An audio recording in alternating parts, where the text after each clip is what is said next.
2010, a man named Forrest Fenn hid a chest in the Rocky Mountains.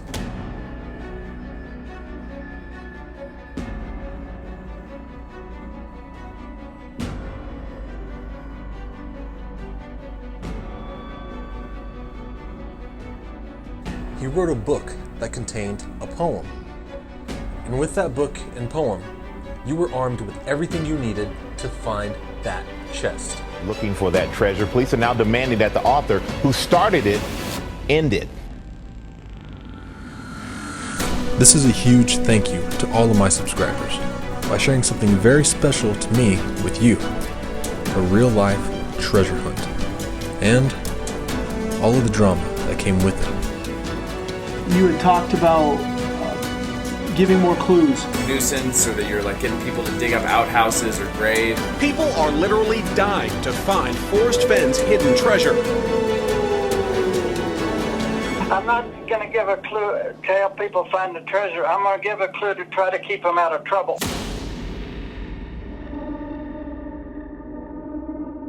Thank you for joining me today.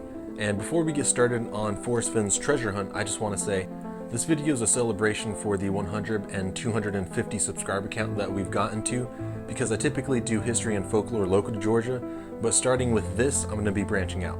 And towards the end of Forrest Fenn's story, I'm going to tell you why without this treasure hunt, this channel probably wouldn't exist. Be sure to listen to the whole story of how this treasure hunt came to a close at around the same time Forrest Fenn's life did, because I want you to tell me what you think of this story, this treasure hunt, and how it all ended.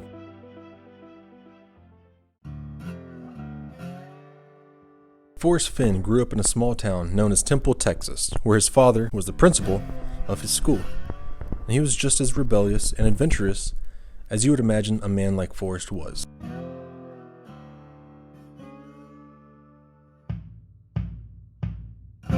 In school, he spent more time daydreaming and making marbles and yo-yos to sell to the rich kids than he did listening to the teacher. He often snuck out of class, sliding down an old rusted pipe that would stain his pants. He would shoot meadowlarks for his family to eat. In the dark of the night, he would even go out just to sit in the middle of the cemetery to think, or even watch the caravans of ladies dancing about their campfire. Forrest loved the outdoors and would frequent places like Yellowstone and Hebgen Lake. He had even ventured into the wilderness with his friend Donnie, and due to them burning their map, they had gotten lost and lived off the land just long enough for them to find their way home. It was this adventurous spirit that nearly got him in serious trouble in college, because he didn't actually go to college. He didn't have the money, but went off with his friends for a few days until the school realized he didn't belong, and he ran off back home. He would later join the Air Force, but not before meeting his future wife Peggy. While in Vietnam, he would get shot out of the sky twice, and one of those times he even evaded capture by enemy soldiers with their bloodhounds. Once he left the military, he and Peggy moved back to Texas, but the mountains were calling his name, and he and his family moved to Santa Fe, New Mexico. It was here that he opened an art gallery where he made his own rules and made his fortune. His gallery would make at most $6 million a year before selling it and retiring. All of this can be found in his book and so much more. But there's an important part that we all want to know.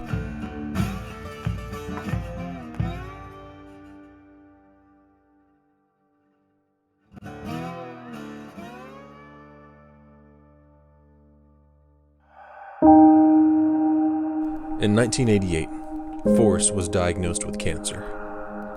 It wasn't guaranteed to kill him, but the doctors had explained it was pretty likely going to happen. He went home and he sat and contemplated his life and all he's done.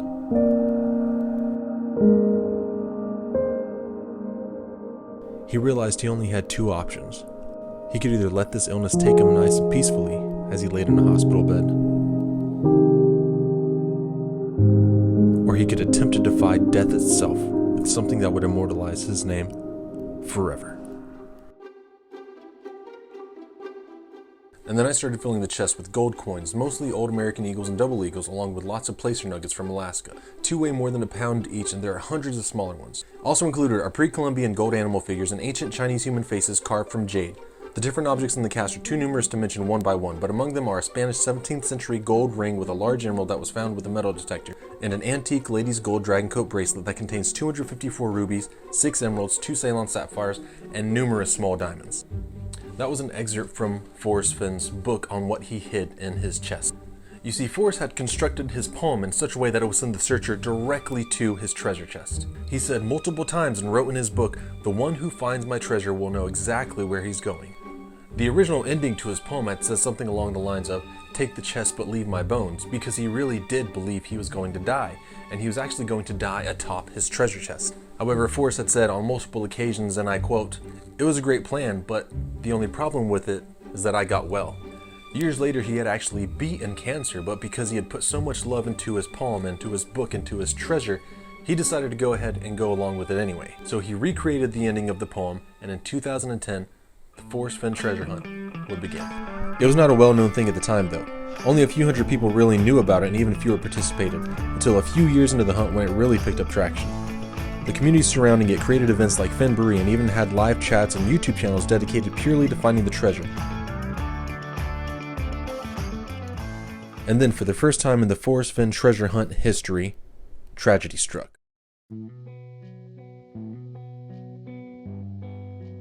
Forrest Fenn was a bad person. He could have stopped this madness before it became what it became. It wasn't worth it.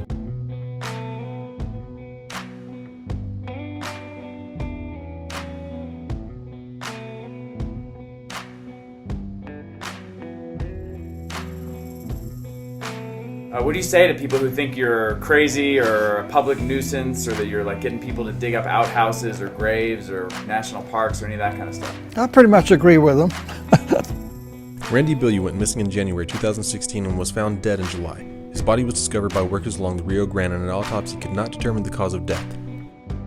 Jeff Murphy was found dead in Yellowstone National Park on June 9, 2017 after falling about 500 feet down a steep slope.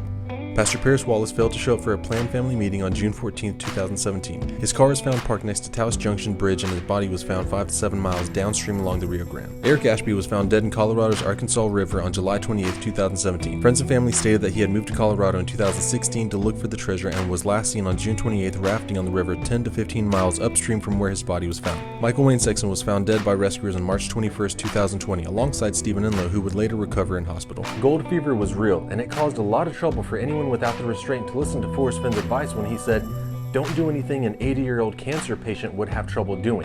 Searchers were going to lengths that they really shouldn't have and did not need to go to find this treasure. And not only were there deaths, but there were death threats to Forrest and his family themselves. A Pennsylvania man, Robert Miller, was arrested for burglary, breaking and entering, and criminal damage to property in October 2018. Miller broke into fenced property and was hauling away a Spanish-style chest he thought was the treasure. He was caught in the act and held at gunpoint until law enforcement arrived. It seemed as though things were only going to escalate until somebody was murdered in pursuit of the Forrest Fenn treasure. However, luckily that never happened. And if it did, Forrest had stated that somebody being murdered in pursuit of his treasure would be enough for him to pull it. I personally started my hunt around 2019. And I was really serious about it, so I even purchased his book. And I must have read through this thing about 20 to 30 times. And it's not a large book, as you can tell, but I've read through it dozens and dozens of times, and I've even memorized the poem that's within. Forrest Fenn says it best, though.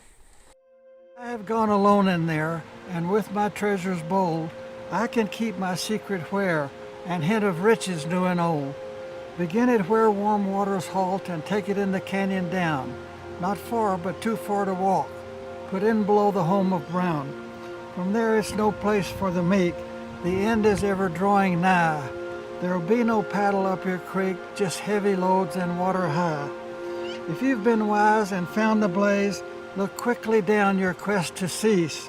But tarry scant with marvel gaze, just take the chest and go in peace. So why is it that I must go and leave my trove for all to seek? The answers I already know. I've done it tired and now I'm weak. So hear me all and listen good. Your effort will be worth the cold. If you've been brave and in the wood, I give you title to the gold. But there was a problem.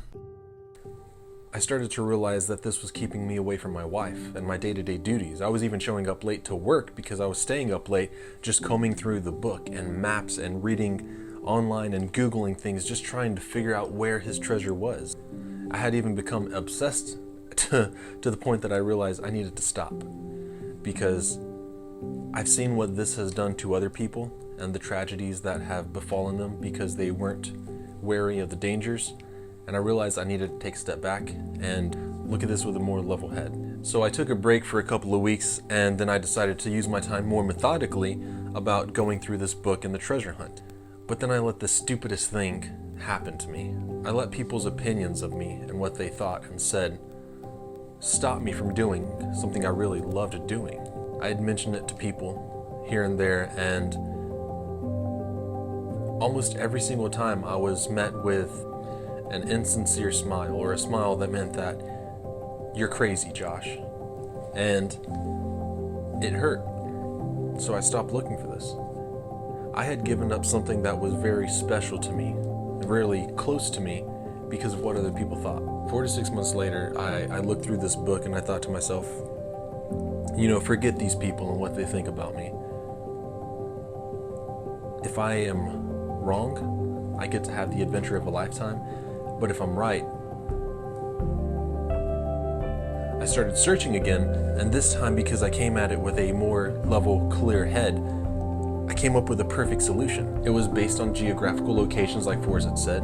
It was in an area that he was very fond of. There was a canyon, a creek, warm waters and all. And I was so certain of this that I came to my wife and my family and my mom and my dad and my mammal and told her, I really believe this is where it's at. I had explained the whole story to them. So my mammal, or grandmother as you may know them, said that she could afford to give me one plane ticket to go to the location where I believed that it was at. But I think it was either the same day or the day after she had told me this, the news had come out that Forrest Fenn's treasure was found. Apparently some man from back east, had emailed him a picture of the treasure chest and shown it to him that he had actually found his treasure. And I got really upset and I got really bothered because unlike thousands of others, I never got to go. I never got to have my adventure. And I just got really hurt, and I felt like this whole time I was just wasting my time. This last year and a half, I had just wasted all of this time in my life looking for something I was never going to have. But then one day when I was thinking about it, I realized, it dawned on me, it's not about the end of the journey, but the adventure you take to get there. But who supposedly found it? This is the portion that's incredibly important because you may be surprised as to how this treasure hunt came to an end. On June 6th, 2020, Forrest Fenn would post on the Searcher blog that his treasure had been found. I remember Googling information on the find, the location, and the finder, but there was no legitimate information out there. All we were told was, it was under a canopy of stars in the lush forested vegetation of the Rocky Mountains, and had not moved from the spot I had hid it more than 10 years ago. I do not know the person who found it, but the poem in my book led him to the precise spot. A few weeks afterward, we were all told that the treasure was found in the state of Wyoming. And sadly, not too long after the treasure was found, Forrest Fenn passed away. The searcher community, for the most part, was very supportive of the Fenn family during this time, but the question still remained: who found it and where? A couple months later, a medical student, nicknamed by himself as Jack Stoof, came forward and declared himself as the finder. He claimed that a lawsuit would have made his name public information anyway and wanted to out himself on his own terms. He gave us a picture and an article replying to some emails he had gotten. But one thing he never gave us: new information. While he claims to have found the treasure and had taken multiple other pictures that do not incriminate him, nor do they reveal his home location, he still has yet to show the search community these pictures. And to make things worse for him, he claims that he knew the blaze had been destroyed by weather, when the blaze, according to Forrest, it may be there for 10 years or 10 million years, assuming mankind didn't destroy it with construction. At this point, I want to bring up the lack of credibility that this person has as being the finder. We have not been given any new information. Anything that we have been told has just been rehashed information that you can find somewhere else on the internet. We're not given any of the answers to the clues. We're not even given the clues themselves and what they are. There's 9 clues, and we're not even given one of them. We're not given any photos of this guy with the treasure alone. It's always him and Forrest and the treasure, but it's never him by himself with his supposed treasure. This one's a little bit more out there because I don't think there would be any proof of him selling his loot, but as far as I've seen, he hasn't sold anything. I don't know about you, but if I was struggling with my student loans and debt, I would not be sitting on a pile of cash not taking care of myself, my bills, my debt, and my family. That's just a little sus. And what's more astounding is that we actually have more proof that Bigfoot is real. So with that being said, do you really believe this guy found the treasure? Was he given the treasure? Perhaps he's a scapegoat just to keep Forrest Fenn's family safe. And maybe the treasure is still out there. But I want to hear from you in the comments. And if you like this adventure, then maybe you would enjoy my Tala Nuwa video talking about thunderbirds and the possibility of them being real, right here. Thanks for watching.